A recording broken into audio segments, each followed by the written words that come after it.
Foi uma decisão polémica. O Benfica, que tinha acabado de se sagrar campeão nacional de 1949-50 e vencido a Taça Latina, partia para uma longa digressão por África que poria em causa a preparação da época seguinte. No entanto, seria nessa viagem que haveria de descobrir um dos melhores avançados de sempre.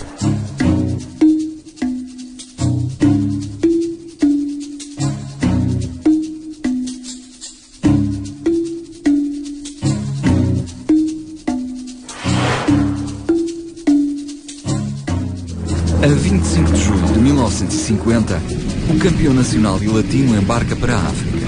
Vai ser uma longa viagem por Angola, Moçambique, Transvaal e Congo Belga.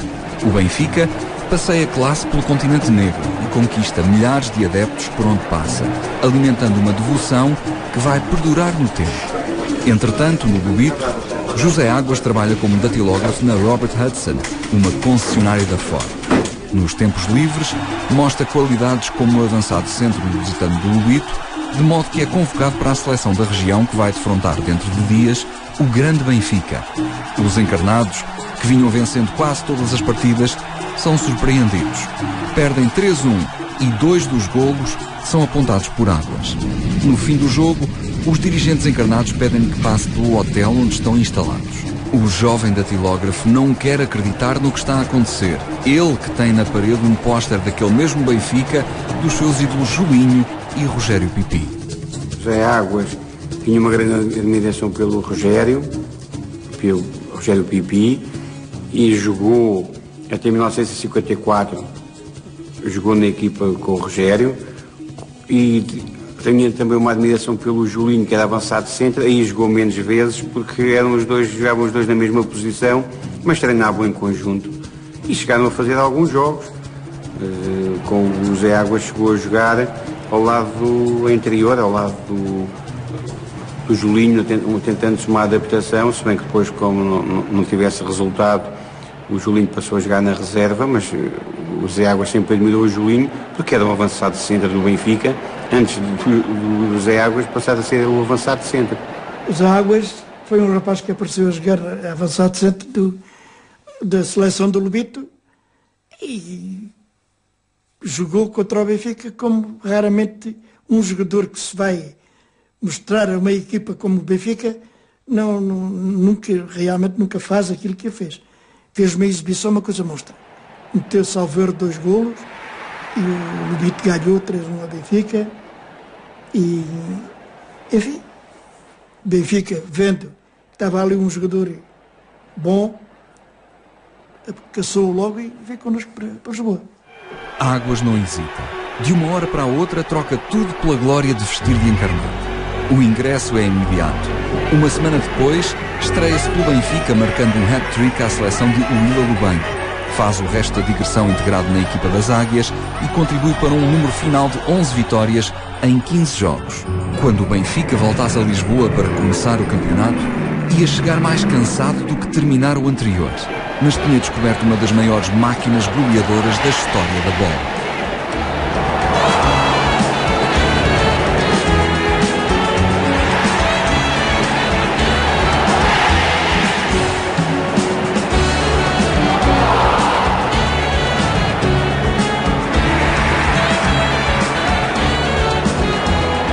Estreou-se 6 dias depois, marcando 3 golos. Entrou aos 30 minutos e marcou em 15 minutos, marcou 3 golos. Numa vitória, o Benfica marcou 7 golos e o José Águas estreou-se a marcar com o hat-trick. O Benfica regressa a 4 de setembro. Águas ainda fica. Festeja o 20º aniversário, despede-se de familiares e amigos e parte. Quando se estreia na Tapadinha, tem um único treino nas pernas e experimenta pela primeira vez botas de pitons. A relva também é uma novidade. No fim, Atlético e Benfica empatam a 2 e Águas quase não toca na bola. A imprensa lança as primeiras críticas. Era aquele o substituto de Julinho? Mas o treinador Ted Smith não desmoraliza. Volta a apostar no avançado na ronda seguinte e o resultado é demolidor. O Benfica dá 8 ao Braga. Metade é de José Águas. José Águas, assim que se ambientou aos treinos e ao futebol do continente, futebol do continente era diferente. O futebol africano é um futebol mais possante, mais físico. O futebol no continente é um tipo de futebol. Portanto, bastou alguns treinos e visualizar alguns jogos para o Zé Águas se ambientar e rapidamente agradou ao público, até porque depois marcou 4 golos. Apesar de se marcarem muitos golos, mas marcar 4 golos, não é, um jogador num jogo a marcar 4 golos, não é, era uma proeza.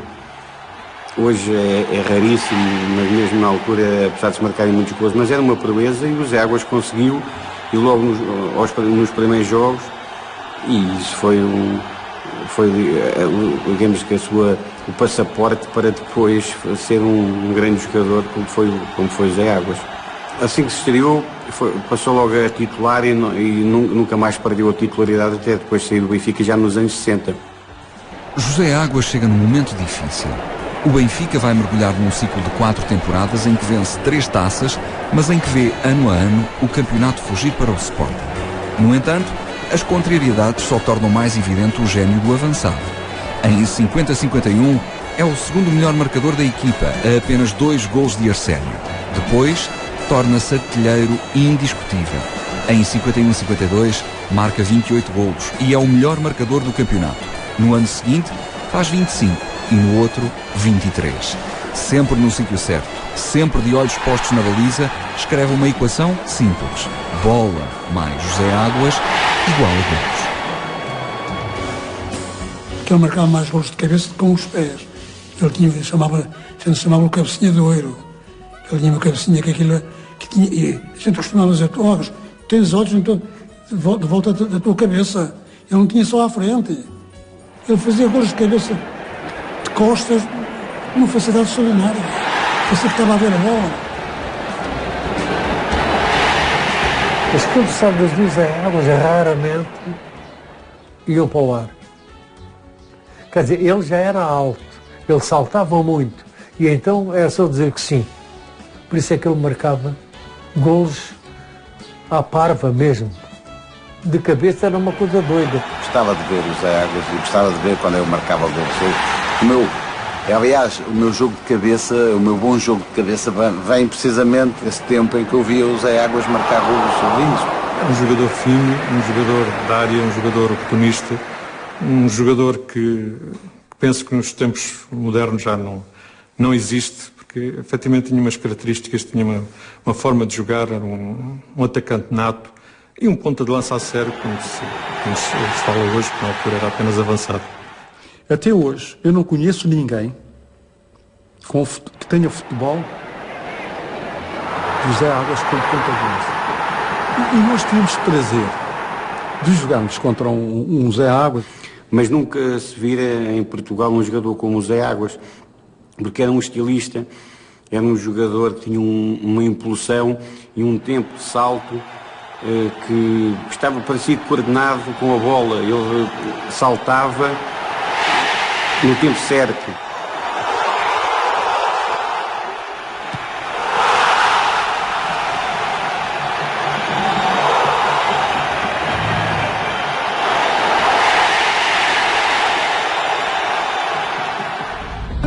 Em 54-55, com a chegada de Otto Glória, Mário Coluna e Costa Pereira, entre outros, o Benfica começa finalmente a inverter o ciclo.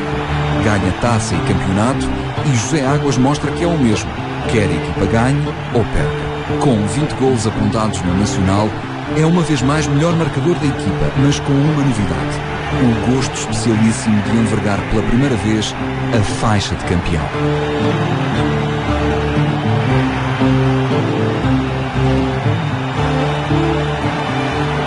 Dentro ou fora dos relevados, Águas é um cavalheiro. Educado, elegante, circunspecto, é um líder sereno de balneário e um diplomata na relação com os árbitros e adversários. A vida fora das 4 linhas é reservada à família e aos amigos mais chegados, e só eles conhecem o outro José Águas, o homem dos afetos. O José Águas era considerado um capitão exemplar. Era um jogador modelo, era um jogador considerado um jogador em quem se podia confiar, e dentro do campo e fora do campo. Era um jogador que prezava a família, tinha uma família que depois se torna famosa, os filhos tornam-se famosos, Helena d'Água, Rui Águas, e portanto teve três filhos, teve 2 filhas e um filho, mas há 2 que se tornam mais famosos. Mas era considerado um jogador com uma vida estabilizada, era um exemplo para todos. O meu avô era um coração gigante. E ele, se via uma coisa mal a passar-se, mesmo que não tivesse nada a ver com ele ia lá. Houve um dia em que o meu avô viu um casal, assim um bocado, em discussão já partia para vias de facto. E o marido estava já a puxar a mão atrás e não sei o quê. E o meu avô vai lá e separa. Começa a separar o casal, não sei o quê. Tenha lá calma, com um ar assim bastante ingênuo. E a mulher começa-lhe a bater, a dizer, vais embora daqui, não é para aqui chamado. E começa-lhe a bater e não sei o quê. Do meu sogro, eu tenho a lembrança de uma pessoa bem disposta, um excelente contador de histórias, muito simples, de gostos, e muito amigo dos netos, e muito colaborador no seio da família, a pessoa que estava sempre disponível para tudo. Até lhe costumava chamar que ele era um motorista de serviço. Muda o ano, mas Águas é sempre o mesmo. Ser o artilheiro do Benfica tornou-se tão natural como o sol nascer amanhã. É dono e senhor da área adversária. Tem maior precisão e potência no remate de cabeça do que muitos jogadores nos pés. Os 28 gols que aponta em 55-56 fazem dele pela segunda vez melhor marcador do campeonato. E desta feita, com direito a prémio, a jovem bola de prata. Os homens idolatram-no pelos golos. As senhoras apreciam-lhe a pinta de galã. Bom, o José Águas era digamos, um ídolo nosso quando apareci. Digamos que tomar conhecimento desta realidade do futebol era um ídolo, não é? E que nós víamos na rua e nos abeirávamos dele e tentávamos conversar com ele. Aconteceu isso comigo uma vez, me recordo, ali nos restauradores, quando ele ia para a Secretaria, velha Secretaria da Benfica. O prazer que nós tínhamos de falar, porque era um homem que, com o seu estilo próprio, não é? Com o seu, marcava uma diferença de elegância. Há pouco tempo, por acaso, encontrei no Algarve, no verão, encontrei o Fernando Tordo. Tive o prazer de o conhecer e ele evidenciou o facto de o meu avô ser muito elegante a jogar. Ele disse que o meu avô foi o jogador mais bonito que passou por Portugal. Que tinha aquele ar de ator de cinema, a popa sempre muito perfeita, apesar de ser exímio cabeceador, a imagem estava sempre lá. E outra coisa que sempre me disseram foi que todos os colegas de equipa tinham um grande respeito por ele, tratavam-me por senhor, por senhor Águas, que eu também acho interessante. O jogador marcava golos, sabe que hoje é assim. Também é a mesma coisa, naquele tempo ainda era mais. Um jogador que marca golos é sempre mais solicitado. Mas também era um bocadinho, porque ele era uma pessoa elegante, era uma pessoa, enfim, com um aspecto extraordinário, portanto andava sempre atrás deles, é verdade. 56-57 é um ano de ouro. Águas faz 30 gols e sagra-se pela terceira vez melhor marcador do campeonato. Foram 30 bons motivos para que no fim do ano o Benfica conquistasse o título. Dias depois, na final da taça, completa a dobradinha. É um dos autores dos 3 golos com que os encarnados derrotam o Covilhã. Na final da Taça Latina, nunca consegue furar a defensiva de um Real Madrid que joga em casa. Di Stéfano faz o único gol da partida, mas Águas e os companheiros saem do Bernabéu debaixo de uma chuva de aplausos. Há uma coisa muito engraçada, é que quando o Di Stéfano marca o golo, passado aí um quarto de hora, o Águas aparece sozinho à frente do Alonso, o guarda-redes do espanhol era o Alonso, chamava-se Alonso. Dribla, o Alonso chuta a baliza, a bola vai entrar e ele disse que devem tirar a bola. Perdemos o Real Madrid 1-0 com o gol de Stéfano quase acabado.